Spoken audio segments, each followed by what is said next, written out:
How many people were at the event last night? Oh, so practically a clean sweep. Well, as you know then, I'm an inveterate talker, and it doesn't take much to set me off, and it takes quite a bit to turn me off. So it seems to me these things are always more interesting if they're driven by the concerns of the audience. And if the concerns of the audience aren't sufficient to fill the time, well then I have a whole laundry list of obsessions that we can work our way through till the last syllable of recorded time, since that's not far away in my opinion.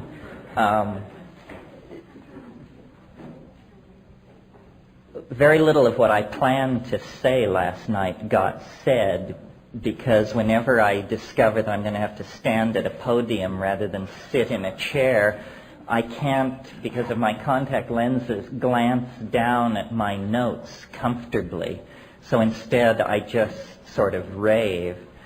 So I appreciated the enthusiasm of the audience last night. My personal assessment of the talk was that it was an even more than usual meandering diatribe. And a critic who charged me with a basic incoherence would probably get my blushing acquiescence.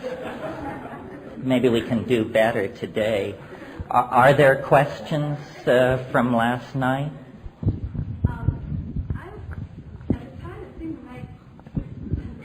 At the time, I wasn't aware of any kind of discontinuity, but I was thinking about it later. Me too. Yeah.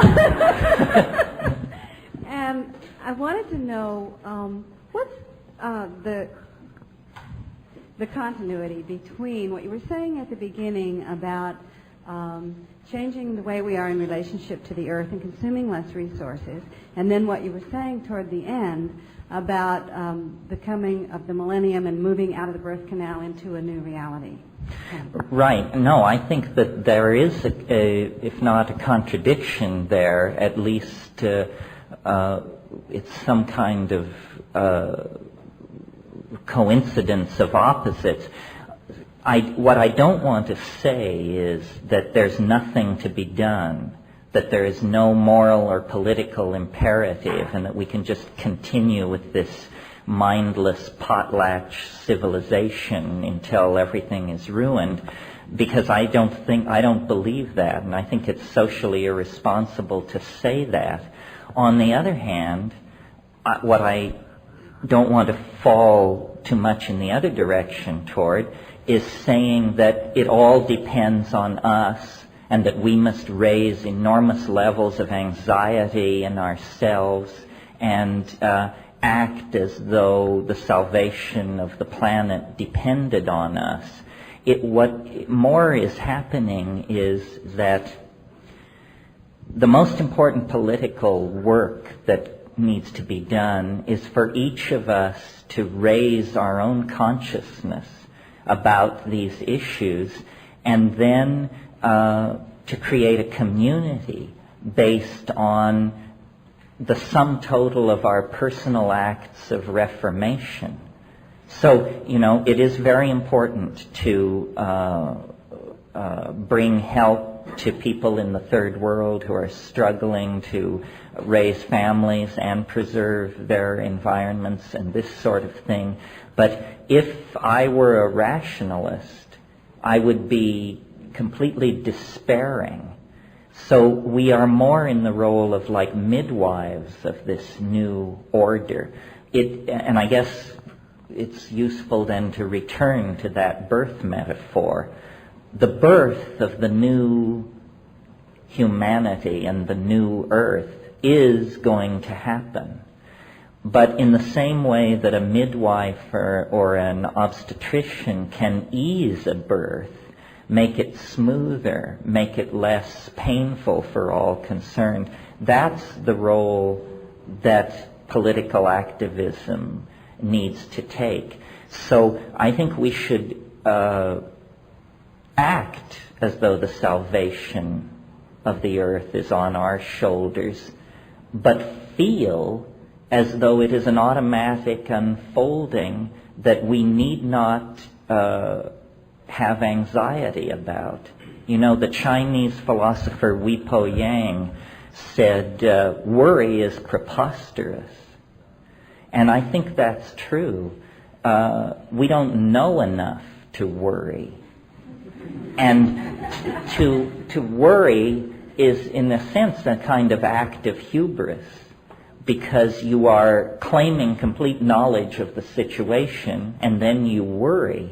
And so what is much more empowering and what makes the process of historical ending easier, I think, is to act from your heart, and to individual acts of caring are more important than giving your energy to grandiose political schemes. I mean, it almost comes back down to the gospel admonition to, you know, heal the sick, clothe the naked, visit the imprisoned, bury the dead. But there's nothing there about grandiose political reform and all that sort of thing. That, I think, arises out of the zeitgeist of the collectivity. And I'm very hopeful. People have a sort of hear my rap differently. I mean, I've had people, after what I thought were inspiring panegyrics, come up to me and say, but it's such a dark and horrifying vision. It means that I failed as a communicator in that situation, because I'm the gonest and most irrational hope freak I've ever met. I mean, I think everything is fine. Everything is going toward the purpose for which it was intended, but it's an act of conscious awareness on the part of each of us that carries us toward that. So, you know, often in what I say, there is, if not the fact of contradiction, then the appearance of contradiction. This is because, to my mind, life is complicated enough to admit of contradiction. Was it Oscar Wilde, or who was it, who said, I contradict myself?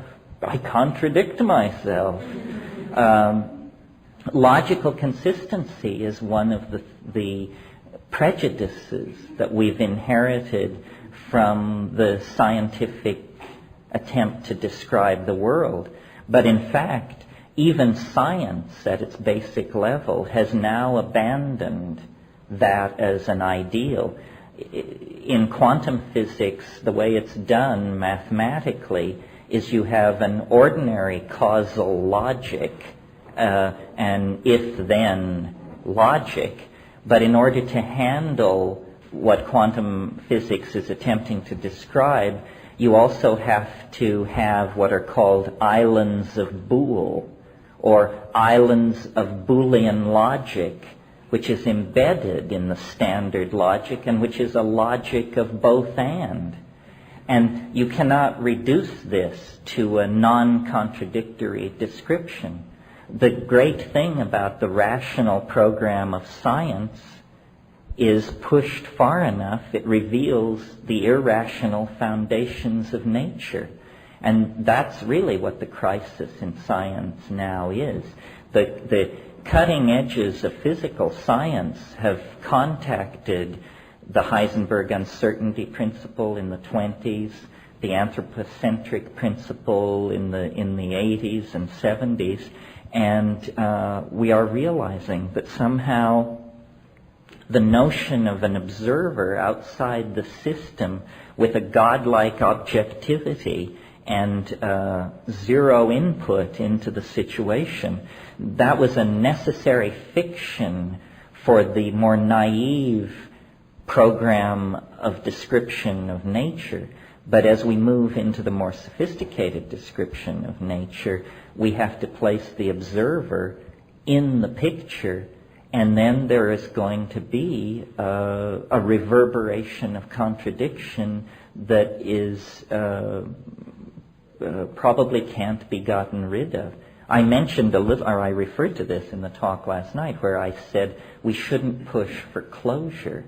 We should accept that it is in principle mysterious, and so we are never explaining life or relationships or economies or whatever we're looking at. We're describing them with ever more prescient accuracy, but we cannot eliminate the unknown.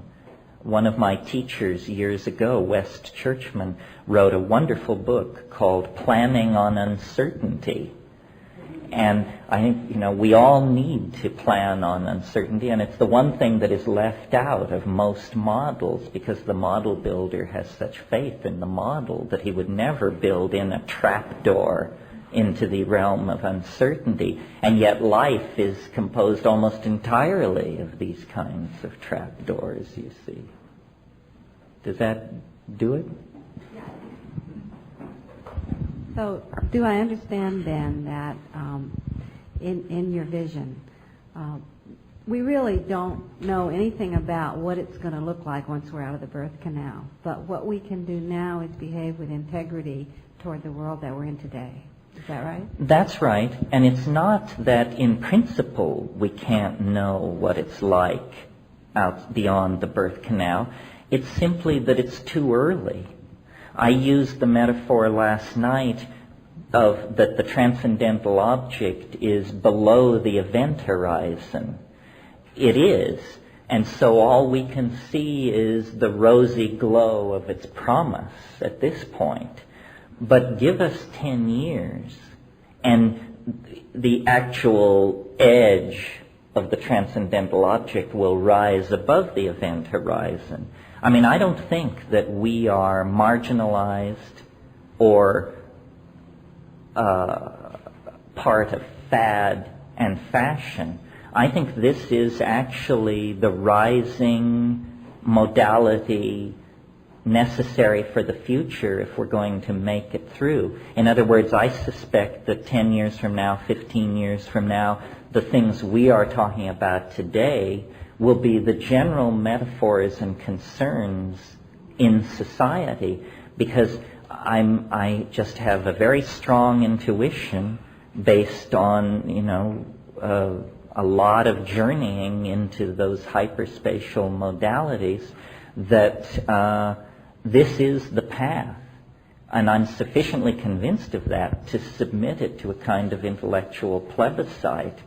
I mean, I believe that ideas compete with each other the way animals compete in an environment, and that the best ideas, the most fitting ideas for the human adventure will eliminate their competition. And that's what we're experiencing now in the political domain, is a competition between ideological systems roughly comparable to dinosaurs and mammals. And, you can decide which is which, but the two are incommensurate, and one is in the act of eliminating the other. And so it's a matter of observing this process, understanding it, and being comfortable with it. If you're right, I don't think you need to feel any urgency, because that will quite naturally percolate out in the mix. Many of you have heard me quote William Blake. It's always worth repeating.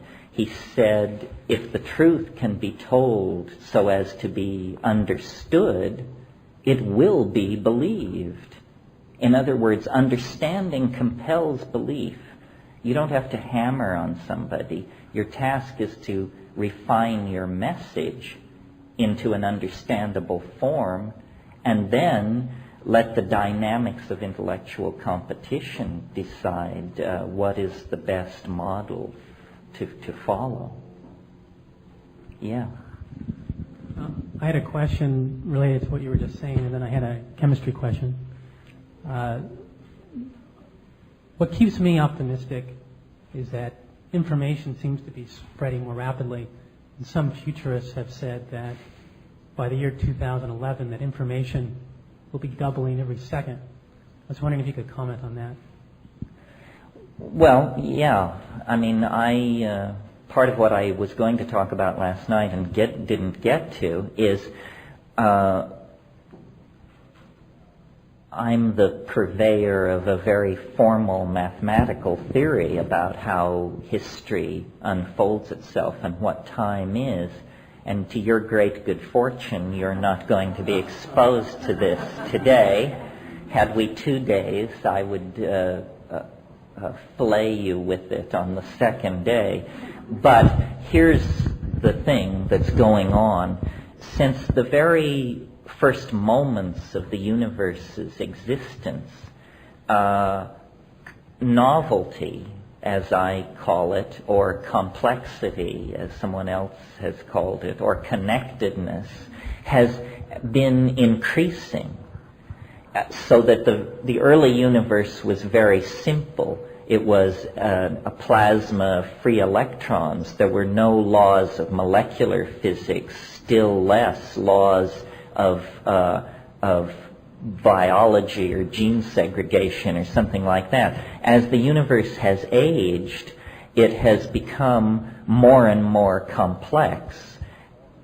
We represent the culmination to the present moment of that process. Well, I don't think that's particularly big news. It's sort of a stating of the obvious that the universe has grown more complex through time. But what is interesting is that each advancement into complexity that has built on the previously established foundation of complexity occurs more rapidly than the stages which preceded it. So if you were to draw a diagram of that, it would be an involuting spiral. So that after the Big Bang and things settled down after the first few nanoseconds of the universe's existence, well then for a long time it was very boring. And all that happened was that temperatures fell very gradually. Eventually they fell to the point where atoms could settle down into stable orbits around nuclei. And then, as the temperature fell still further, eventually these atoms could aggregate into molecular structures. Again, each advancement into novelty proceeding more rapidly than the stage which preceded it. Well, that's why, to my mind, human history is not a radical break with primate biology. It simply represents an acceleration of primate behavior into a more compacted temporal domain. And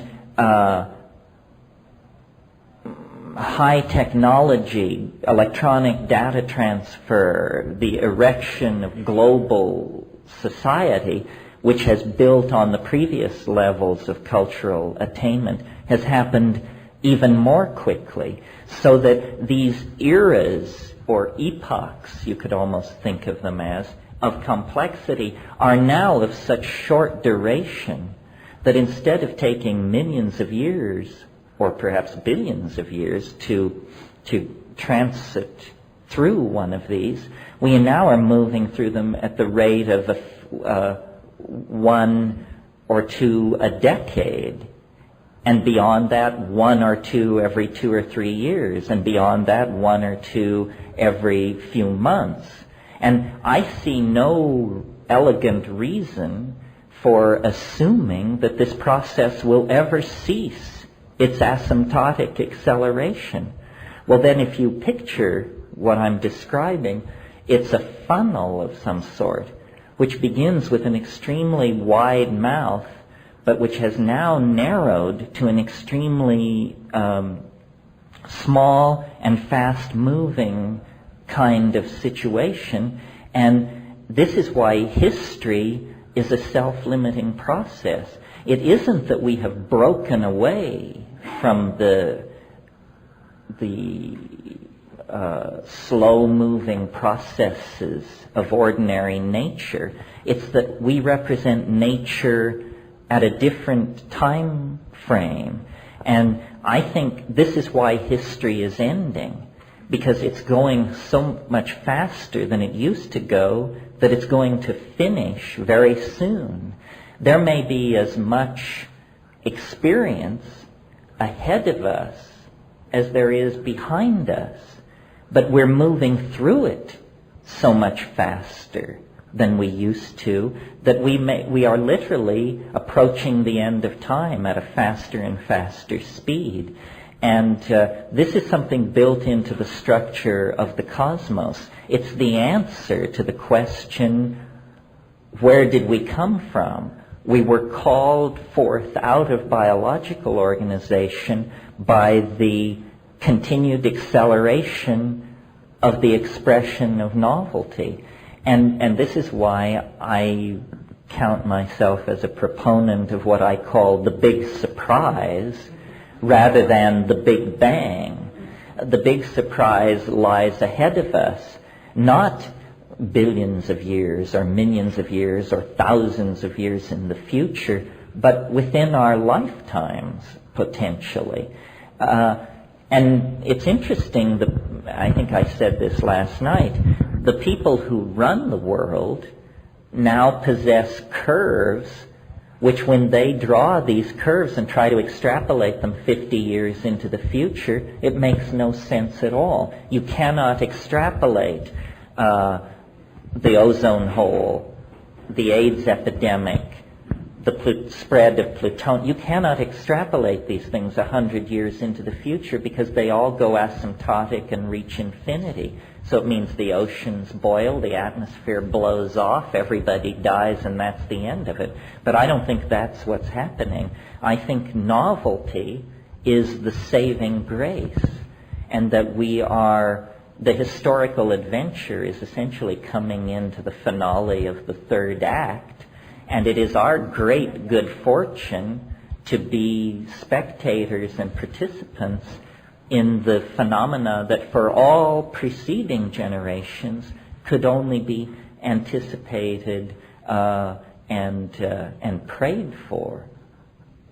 It's a screwy position, I understand. I mean, boiled down to a bumper sticker, it's a bearded guy on the corner with a sign which says, "Repent, for the end is nigh," or maybe just, "The end is nigh." But I think all the evidence is that the soul is about to collectively leave the body. The human imagination, married to technology, has become a force too powerful to be unleashed within the fragile ecosystem of this planet. So we must either carry ourselves elsewhere, or the planet's homeostatic drive to preserve ordinary biology will eliminate us through epidemic disease or climatological upheaval, or, there are many possibilities. So I think we are being propelled somewhat reluctantly into a new human modality that is as radical a shift as birth is to the individual, or as the original entry into history was for our species. History cannot be conceived of as preceding another 1,000 or 10,000 years. I mean, it just can't be. So it must be that it's a self-limiting process. And it only lasts 25,000 years. I mean, if you go back 25,000 years, the Earth was in ecodynamic balance. Human beings were fully established, as intelligent, as caring, as creative as you and I. Theater, poetry, dance, love, hope, tragedy, religion, all these things were in place. But history represents Gaia hitting the fast-forward button on the evolution of the primates, and it seems of long duration to us because we, at the level of the expression of the individual phenotype, are as ephemeral as mayflies. A person lives 70 years, 90 years, and then they're gone. But on a scale of 25,000 years, clearly what is happening on this planet is the emergence of an entirely new kind of order within the natural order. It is natural, but it is new. There is no contradiction in this. Once atoms were a new invention. Once molecules were a new invention. Once polymers were the cutting edge of what's happening. Now the cutting edge of what's happening is large-scale primate machine integrated societies based on the movement of information. Did that do it? Yeah. Oh, you want to follow on? Just a quick chemistry question. Oh, yeah, I'm sorry.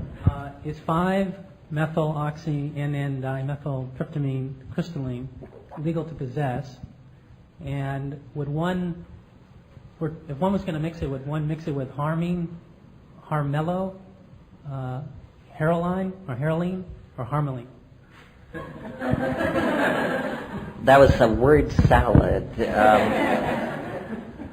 Well, I think you're asking about 5-MeO-DMT, 5-methoxy-dimethyltryptamine, the toad foam of recent fame.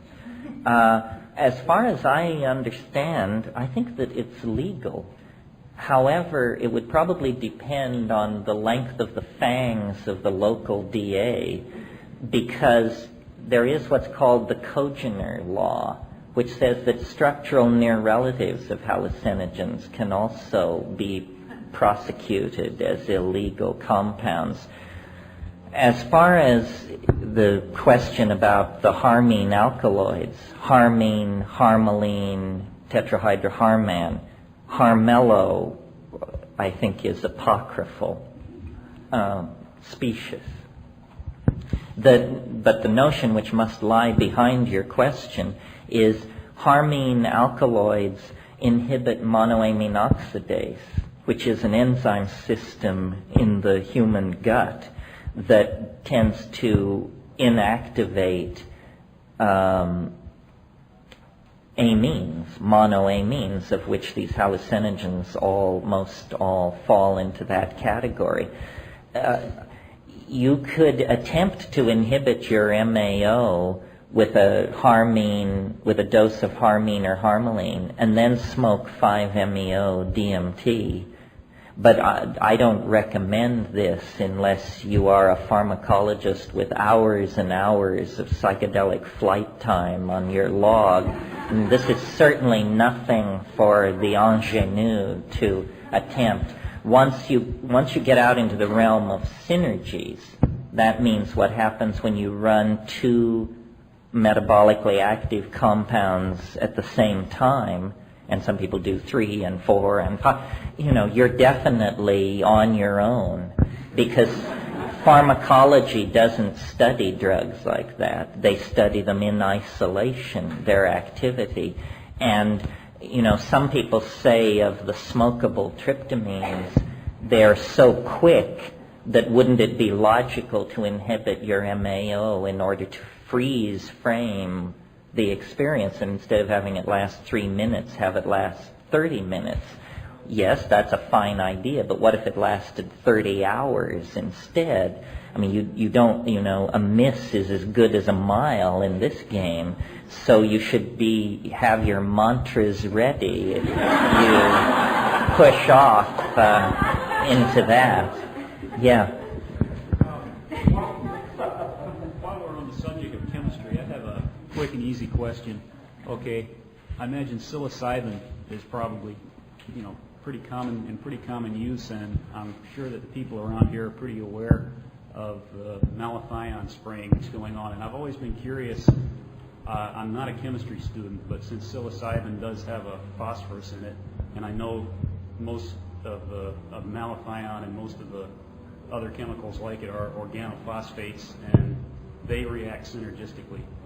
Is there a possibility of a synergistic toxicity when you get, a dose of malathion and you're using psilocybin? Well, every once in a while these kinds of questions come along, and the answer is always, since research with psilocybin is illegal, and even in rats counterproductive to your career, nobody knows. You mentioned the phosphorus group in psilocybin. Psilocybin is 4-phosphoryloxy-N-dimethyltryptamine. This is very interesting to me because, and we don't have to spend too much time on this, but it's the only 4-substituted indole in nature on this planet. The only 4-substituted indole in nature on this planet. Well, this is suggestive to me of a possible extraterrestrial origin for this molecule, because the way evolution works is from one structure you elaborate another structure, and then near cousins of that appear, and so forth and so on. The phosphorus group in the 4 position on psilocybin sticks out like a sore thumb when you look at the structure of organic nature. Too much that malathion is a phosphorylated compound. I was interesting, I noticed in Hoffer and Osmond's hallucinogens, malathion is occasionally, there are known cases of human abuse of malathion. It causes severe dream disturbances. I can tell you that from experience. And is there a bigger debt to pay at the dose where it does that? In other words... I don't know. Not by the aerial spraying, but accidentally working with it, and fairly concentrated. I've gotten it on my skin, and for several days I had very disturbed dreams and broken sleep, and I think it's pretty well reported. That's not uncommon at all. Well, that's very interesting. Because it's a neurotoxin, it also creates a neural disturbance. I'm willing to buy into the notion that all drugs are poisons at certain doses. All substances are poisons at certain doses. I mean, you can kill yourself with common salt if you eat 3 pounds of it. That's all she wrote for you. So always what you're doing is you're perturbing the dynamic of ordinary functioning, and then what you're watching is the chemical cascade that returns you to equilibrium. Which is a psychedelic type of compound used in many cultures, but never really with much pleasure. I don't think many cultures actually would posit that Jimson weed, for instance, is an enjoyable high. So it may give you psychedelic experiences, it may give you vivid dreams, but it's not something that many people would volunteer to take. Drugs of that type. Yeah, well, that's something worth talking about, and certainly I found it true. The notion of intoxication is an incredibly culture-bound idea. And what one culture considers an acceptable intoxication, another culture just regards as an incredibly unpleasant experience. Alcohol in high doses is not something most rational people would care to repeat, I think, unless there were cultural conditioning pushing you toward that. Or tobacco. I mean, essentially that's an experience of toxicity. And until you build up tolerance to the more toxic aspects of tobacco, every time you smoke it, you turn green and become nauseated. We had the experience in the Amazon. There was, for years, my brother and I pursued a hallucinogen called ukuhe that was in use in a very restricted area by 3 tribes of Indians. And the reason we were interested in it is because the ethnographic literature said that the shamans used it to talk to little men. And because we had encountered in the DMT flash these things that I've called self-transforming machine elves, We were interested in an Aboriginal hallucinogen that would let you talk to little people of some sort. And the chemistry of these things was known, of the ukuhe, gradually became known in the 70s, and it was made from the resin of a certain tree which elaborated not only DMT, which is a clean, fast-acting psychedelic tryptamine, but also a number of other tryptamines. And, you know, after immense expense and physical wear and tear, we, on the upper Yaguasyasu drainage in Peru, we actually contacted people who knew how to make this hallucinogen. And, you know, we thought it was going to hurl open the doorway to the golden realm. And when we finally got to the bioassay of it, which is a term which means getting loaded on it, it was really tough to take this stuff. And, you know, your heart felt like it was just going to hammer its way out of your chest. And there were sweats.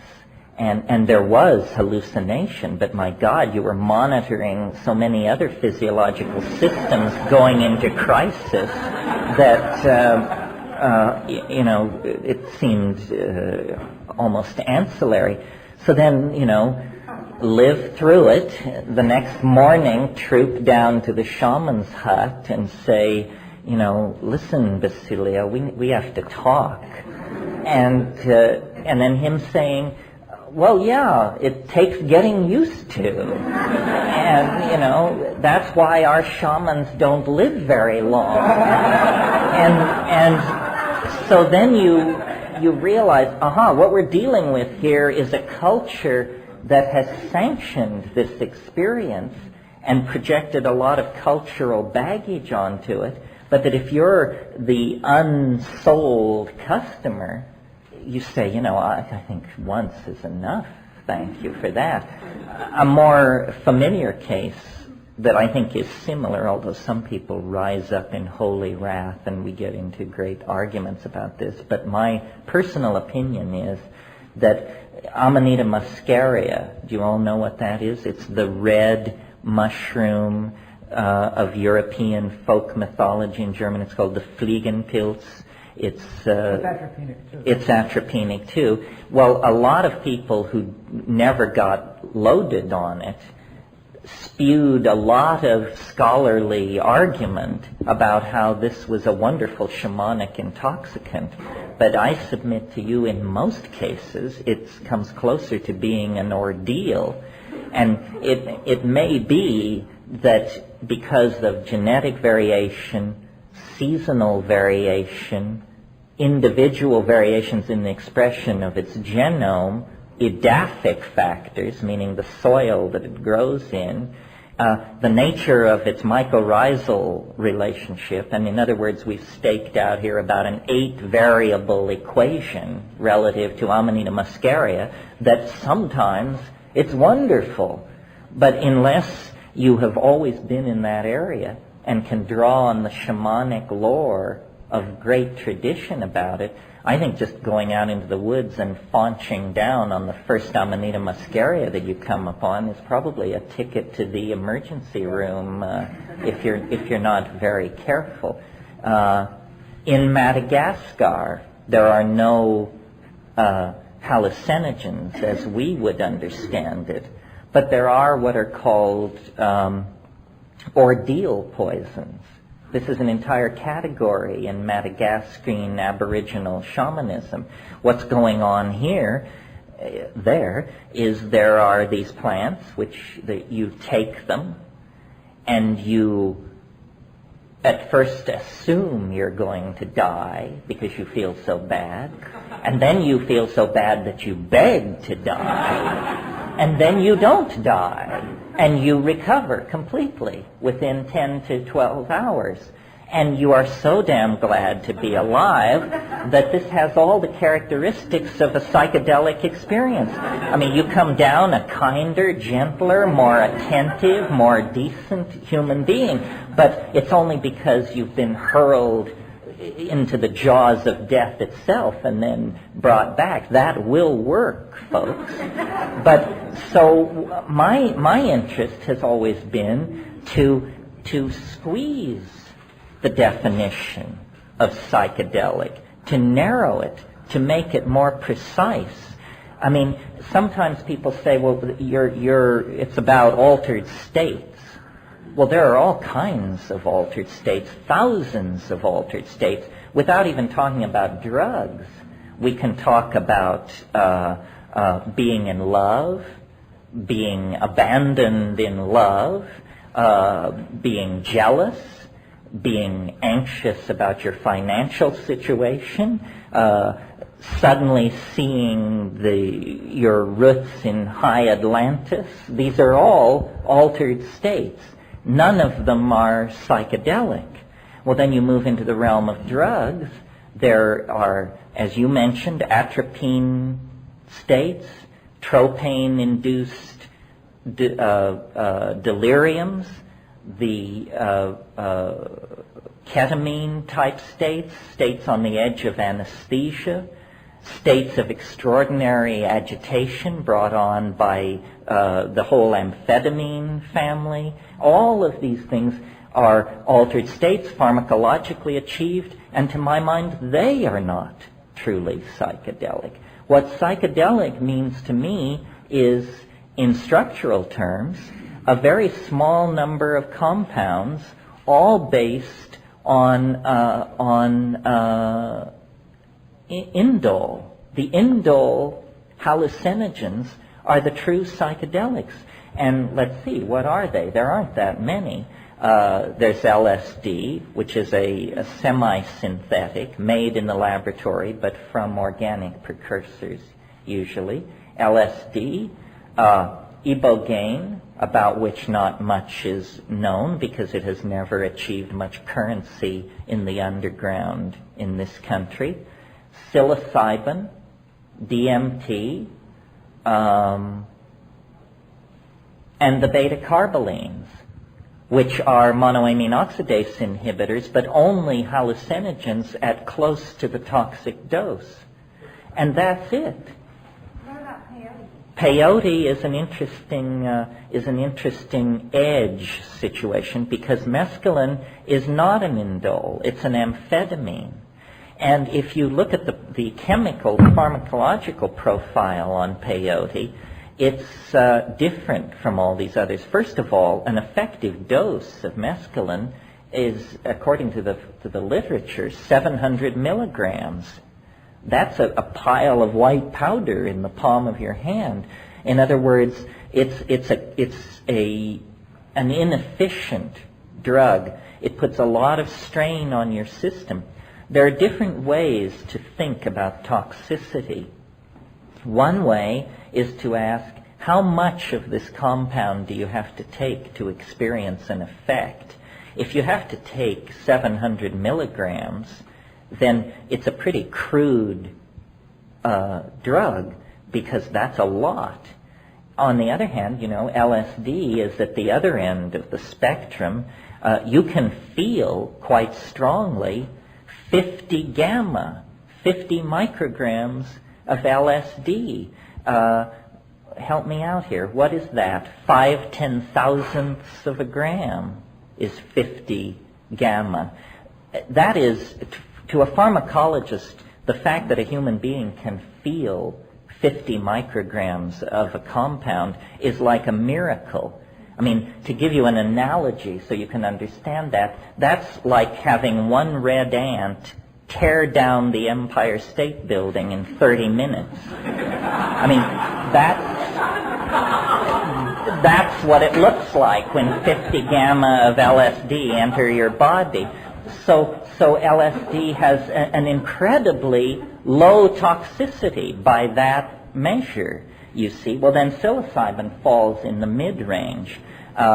It requires about 15 to 25 milligrams, and this is an acceptable situation. The other way of talking about psychedelics, rather than structurally or in terms of dose-dependent profile, is it's a specific altered state.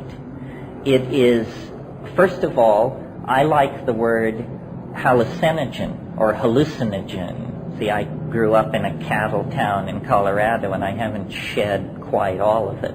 But hallucinogens, because I was always fascinated by the idea of hallucination.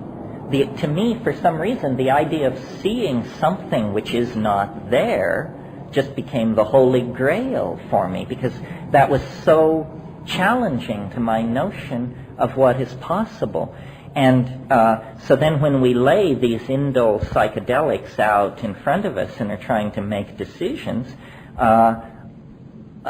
many people have a great enthusiasm for LSD because it empowers thought and stirs the engines of cognition. But it only reluctantly, compared to these other things, is a strong visionary hallucinogen. You usually have to synergize it with cannabis or mescaline, and then those combinations are highly visionary. What I love about psilocybin is that it causes you to hallucinate so effortlessly at relatively low doses and without a lot of accompanying sweating or tremoring or physical discomfort. And DMT is even more powerful as an inducer of visionary states. Now, people who have never had a hallucination, and if you read the literature, think that a hallucination means little traveling lights or colored lines or the kinds of things you see when you press on your closed eyelids. Those are not what I'm talking about. That kind of thing is called hypnagogia. Hypnagogia also includes chorus lines of dancing mice, little round candies, falling leaves, snowflakes. In other words, the flotsam and jetsam of the mental ocean, which is generally no more interesting than the flotsam and jetsam of the oceans of three space. What I'm interested in are full field, 360-degree visionary scenarios of jungles, deserts, ice fields, ruined cities, machinescapes, and a whole bunch of other stuff which is not so easily dropped into any category of experience that we're familiar with, but highly organized, three-dimensional, self-sustaining, transformed modalities that you cannot pour language over. I mean, when you try to say what it is, all you can say is what it isn't. And I find that tremendously affirming because to me, and I guess this is important to me, that is the experience which proves that this is not self-generated.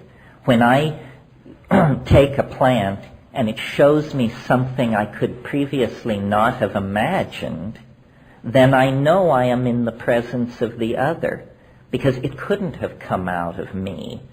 I mean, if you insist that the volleys, that the Niagara of hallucination caused by psilocybin is generated out of the dynamics of your own psyche, if you insist that that's true, then you are unable to explain what your own psyche is. In other words, you become unrecognizable to yourself in that case. And if you are unrecognizable to yourself, you are not yourself in some sense. So I prefer to believe that it's coming from the outside, that mind is a field into which we dip the dipstick of observation, but it's not being generated in the neurons of the brain. Yeah, this guy's been waiting patiently, or perhaps impatiently. I have a question about one other hallucinogen that I haven't heard much about since the late 60s, and I think the FDA took it out of the marketplace. It was the Hawaiian wood rose. Well, do you know anything about that? Sure, yes. Hawaiian wood rose, Argyria nervosa. The Argyria refers to the silvery hairs on the underside of the leaves. It turns out that in the higher plants, you see, LSD or its near relatives occur in ergot and are made from ergot. It doesn't occur in ergot, but it's made from ergot. Ergot is a fungi, an entirely different order of life than higher plants. But in the higher plants, in the Convolvulaceae, the morning glory family, there are a number of different genera that contain alkaloids that are milligram effective cousins of LSD, and Argyria nervosa is the best known of these. It's also probably, I would estimate, gram for gram, probably the most concentrated natural hallucinogen on this planet, because half a teaspoon is an effective dose. Where people get in trouble with baby Hawaiian wood rose is they think, oh, well, it's a plant and plants are always weak, so let's do half a cup or something like that. And then, you're begging for mercy in a hurry. There are 13 species of Argyria, all natives of Asia, distributed from the base of the Himalayas to western Polynesia. And Argyria nervosa is simply the best known. Now, the problem with it is that, and this is something you always have to be aware of with plant hallucinogens, is that cardioactive compounds occur in Argyria as well. And so if you misdose even slightly, it will put your heart through changes that will stand your hair on end. And I've never heard of anybody dying on it, but I've heard of people, laying down and making their peace with their maker because they figured that they were probably going to die. Now, an interesting thing about Argyria nervosa is, so far as we know from the ethnographic work that's been done, it is unclaimed by any Aboriginal group. Unless we count the surfers of Maui as an Aboriginal people. And this is fascinating to me. Certain plants have great antiquity of use, and other plants, equally psychoactive, are ignored. And, we tend to believe that Aboriginal people don't miss a trick. But occasionally it seems like they're as obtuse as we are. A couple of examples will make the case clear. As you all probably know, there's quite a complex of psilocybin-containing mushrooms in central Mexico, used by the Mazatecan and Mixtecan people there, and they seem to have exploited these mushrooms for millennia. However, on the northwest coast of North America, Washington and British Columbia, where you get the Northwest Coast Indian groups, the Shimsham, Kwakiutl, and Tlingit language areas, this is the densest concentration of psilocybin-containing species of mushrooms on this planet. And so far as we can tell, they never used them.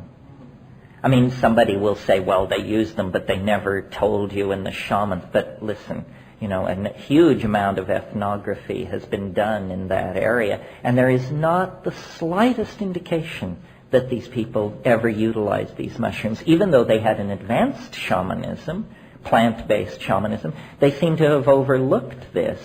Another example that may have practical implications for some of the more astute among you is in the past 2 years it's been realized that a plant which grows as a weed in the Midwest of North America called Illinois bundleweed, Desmanthus illinoisensis, is in fact the most concentrated source of natural DMT in the world on the root scraping of the root. And now, this one is perhaps suspect, and maybe more ethnographic work seems to be done. The straight story is that the Indians of the Great Plains never knew about this and never utilized it. My question is, if that's so, then why is it called bundleweed? Because that seems to imply to me a medicine bundle. And so perhaps further ethnographic excavation will show that this was used, but it could be the basis for a whole family of visionary hallucinogens that apparently were never utilized. Yeah. Yeah. Oh, I'd like to pull the wheel back a couple of conversations to what over the years I've felt has been the focus of most of your work, which is essentially this realm you talk about pushing through into this visionary world. It's a little bit, it feels to me when you talk about it, it's a little bit like taking the glove and turning it inside out, that possibly your premise is that the universe itself is the illusion, and that this visionary world is the reality that we may well be going back into, that it's this material world and all the universe and all the material experience that we have is really the other side. Well, yes. I mean, I regard myself as basically an explorer and a researcher. I have a lot more questions than answers. The thing that has made me be what I am and do what I do is because what they're telling you about these states of mind is a whitewash, in that they say, oh, it gives you, and these are the pros, the people who are for hallucinogens say it's a form of instant psychotherapy, it's great for straightening out your relationship, if you're an architect, you can visualize buildings in 3D. They present it as a tool for understanding this world, its relationships, and its, interconnections. What I've observed is that at high doses and with sufficient intentionality, one seems to break through into what can only be honestly described as a parallel universe of some sort that has such existential presence and immediacy that it's hard to squeeze it down to being a mental construct generated temporarily in your mind through pharmacological means, because it seems much more like a place. And this is incredibly challenging to our way of thinking about reality, because we deny the existence of these kinds of mental realms. It seems almost as though, or here's a model for how it might be, it seems that reality is a series of heavily compartmentalized universes of some sort, and under extraordinary situations of mental perturbation achieved by any means, these membranes that keep these worlds mutually exclusive and sequestered from contamination by each other just simply dissolve, and you experience what Mercier called the rupture of plane. And the rupture of plane is just like poking a hole in nearby space, and then lo and behold, the utterly unexpected is found to be alive and well right here, right now. I mean, and I can't stress enough how real this is and how confounding it is. I mean, I may not be the brightest person around, but I certainly have assimilated, the basic shtick of what Western civilization is supposed to be about. And there is no place in the Western model of reality for the idea that just, 20 heartbeats and 70 milligrams of DMT away is an elf-infested mega-space of arcology-sized dimensions in which non-material beings made not of matter but of syntax are merrily pursuing their own goals and possibilities. I don't know what to make of that. And I also, almost equally puzzling as the existence of such a place, is our lack of knowledge about it when I, and hundreds of other people in my experience, and presumably millions of people throughout history, have known that you could use plant hallucinogens to break into that world. We're living in a fool's paradise, trapped inside the assumptions of linear materialism and rationalism. That's the most seductive and delicious aspect of your thesis, is that, my God, there is a reality somewhere beyond that membrane. And then you compound it with the exploration of logic or rationale, where you present to us the possibility that the Big Bang is the most ludicrous thing to combine with rationality as could possibly be imagined. And then I've even heard people address, well, how is it possible that the vanity of the individual human being could think that he's so important that the rest of the galaxy, the universe out there, that we should be at all significant, whereas you say, well, hell, that's all mindscape. It doesn't exist. Or it feels like you say, well, it's a mindscape. You know, it isn't. It's an invention. Well, what I'm really saying is we know a lot less than we assume we know. I mean, if someone tells you that we live around a typical star at the edge of a typical galaxy strewn through a megaspace trillions of times larger, I mean, they don't know what they're talking about.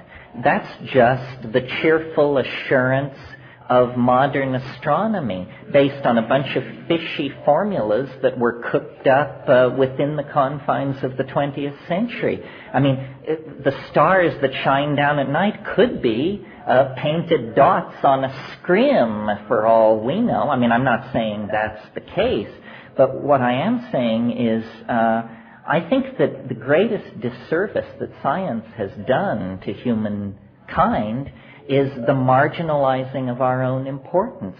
If we even, let's take an objective measure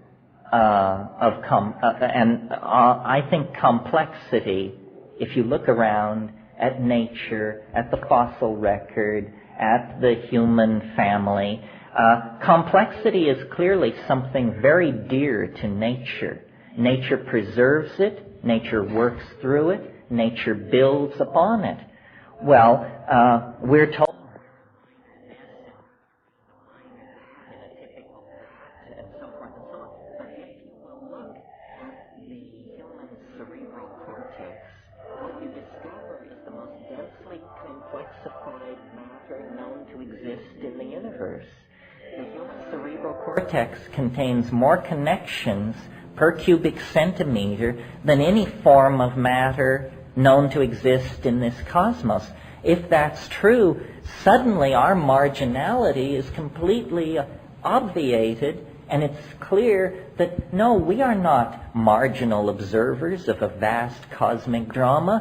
We are at the cutting edge of the development and conservation of complexity, and it is our mind which gives us these scenarios of our position in space and time. It may well be that the human mind is very, very important. The human mind represents the culmination of biology, which is another phenomenon that these astrophysicists always love to marginalize and say, oh, well, biology, it's just going on one planet as far as we know. It could be a fluke. It may have happened once and it'll never happen again. But, you know, the life of most stars is on the order of 500 million years. We happen to have the good fortune to be in orbit around a very slow-burning, stable star. And so we have ignored the fact that most stars last less than 500 million years. We can dig into the gunflint chert of South Africa and bring up fossils of soft-bodied creatures that are close to 3 billion years old, 6 times the life of most stars in the universe.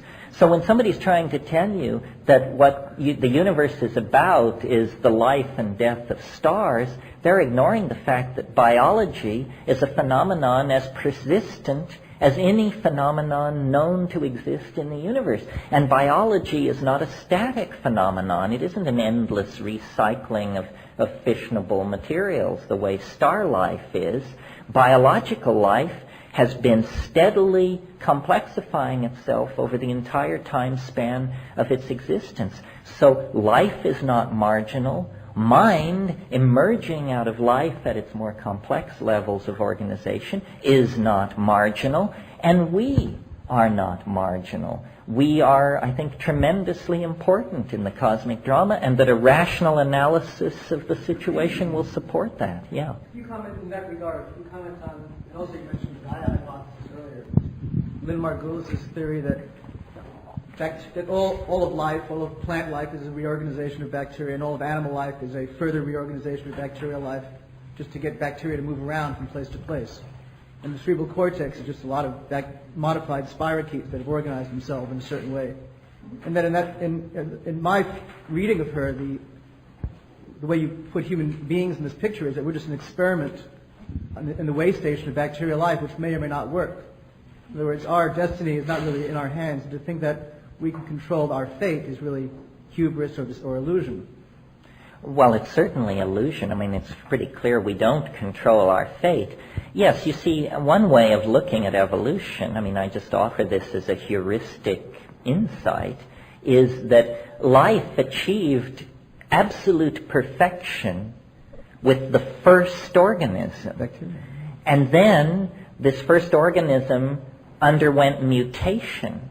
That's a kind of damage, which it then repaired the mutation through a strategy of complexification.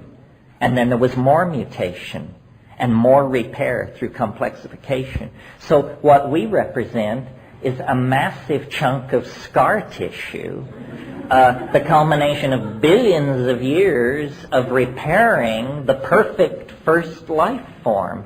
And all this complexity that has been added on since the first achievement is simply a response to the damage done to it by incoming cosmic radiation. I don't believe that. You see, that's a theory where you assume everything is driven by the past.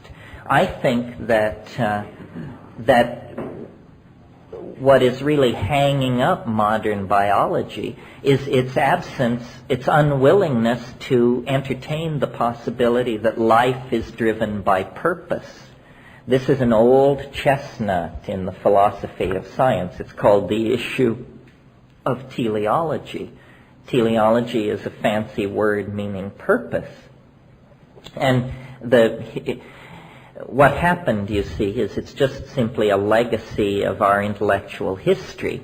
When Darwin developed the theory of evolution in the 19th century,